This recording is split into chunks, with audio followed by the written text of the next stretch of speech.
Deep within the dense, forgotten forests of Northern California, a dark secret lies hidden. A secret so unsettling that the locals refuse to speak its name. Following our intense investigation into the blood-drenched history of Fort Point in San Francisco, our team uncovered a series of anomalous coordinates. These coordinates were completely wiped from official government maps decades ago, as if someone went to great lengths to ensure no living soul would ever find this grid again. After hours of navigating through treacherous terrain, overgrown thickets, and an oppressive, suffocating silence that hung heavily in the air, we finally breached the tree line.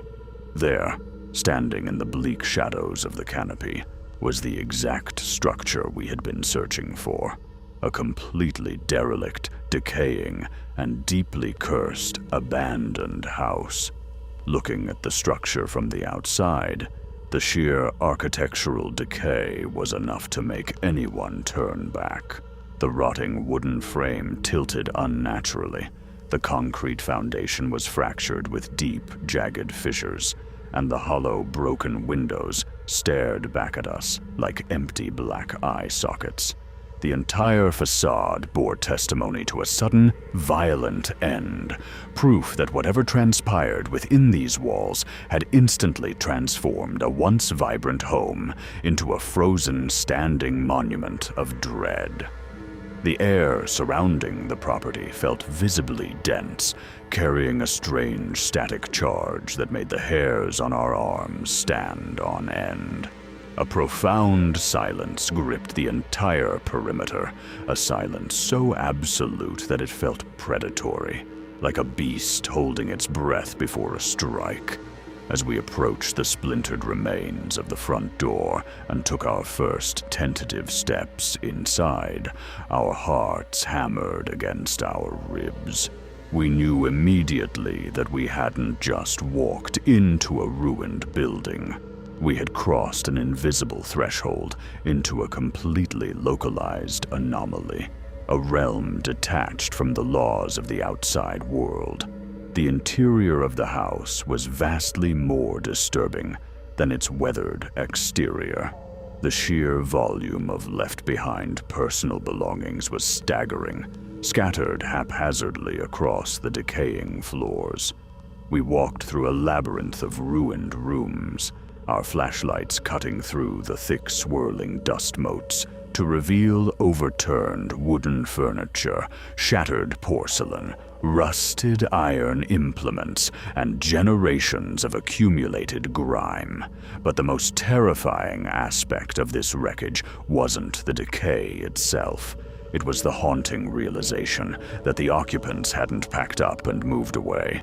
The state of the rooms made it undeniably clear that they had fled in the middle of the night under the shadow of an unimaginable, sudden terror. They had left everything exactly as it was. Half-eaten meals long turned to dust, open journals, clothes still draped over chairs, abandoning their entire lives in a desperate, frantic bid to escape with their skin. As we pressed deeper into the collapsing structure, navigating narrow, debris-choked corridors, the ambient temperature plummeted drastically. Within seconds, our breath materialized into thick white plumes in front of our faces, despite the mild California weather outside. A sickening, pervasive stench of rot and chemical ozone filled the air, clinging to the back of our throats and inducing a wave of raw, instinctual panic. Shining our beams along the peeling wallpaper of the inner rooms, we discovered something that made our blood run completely cold. The rotting drywall was gouged with deep, frantic scratch marks. They weren't from an animal.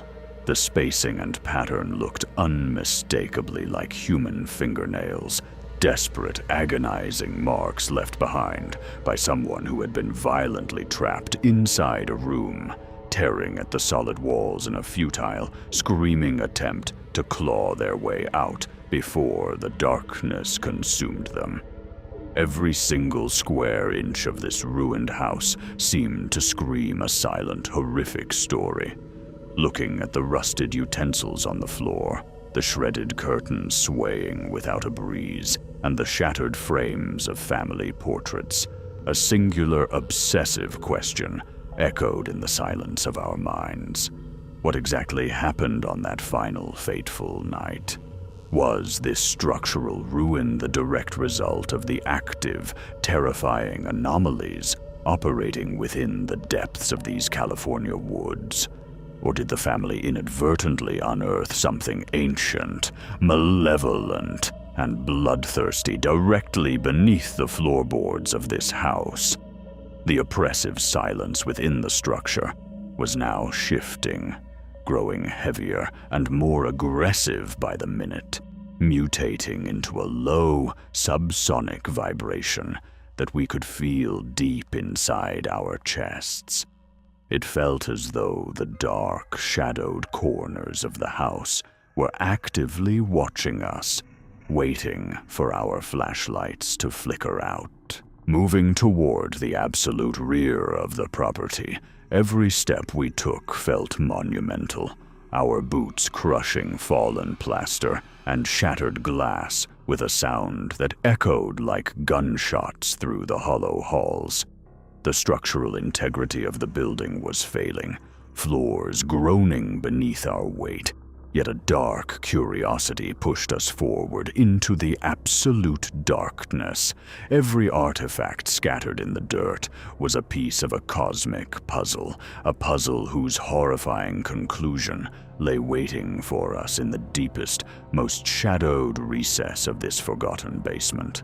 What is the ultimate truth behind this localized California anomaly?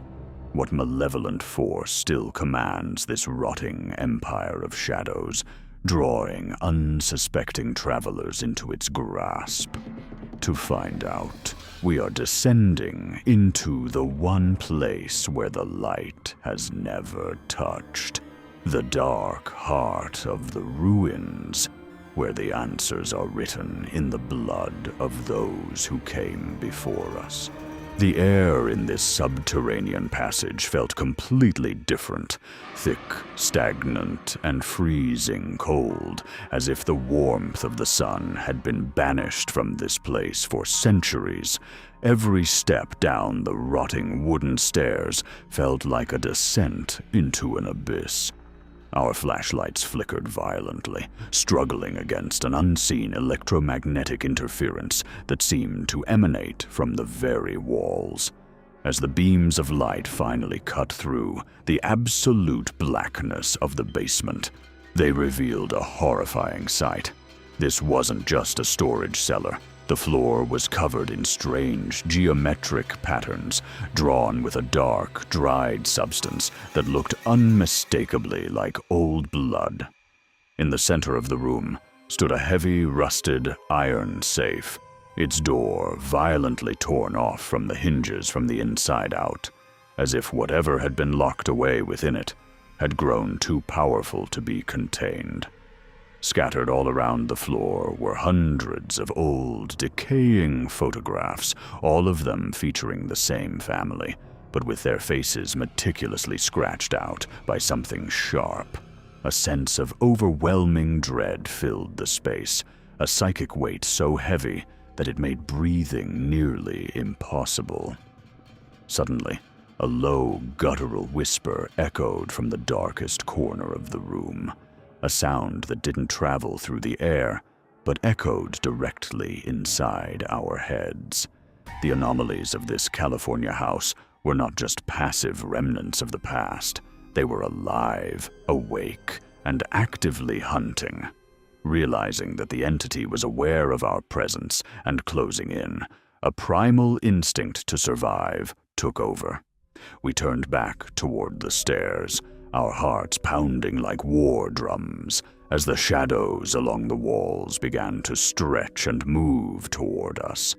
This house is a living trap, a predatory anomaly that feeds on the curiosity of those who dare to enter. We managed to escape into the blinding light of the California sun, but the chilling truth remains.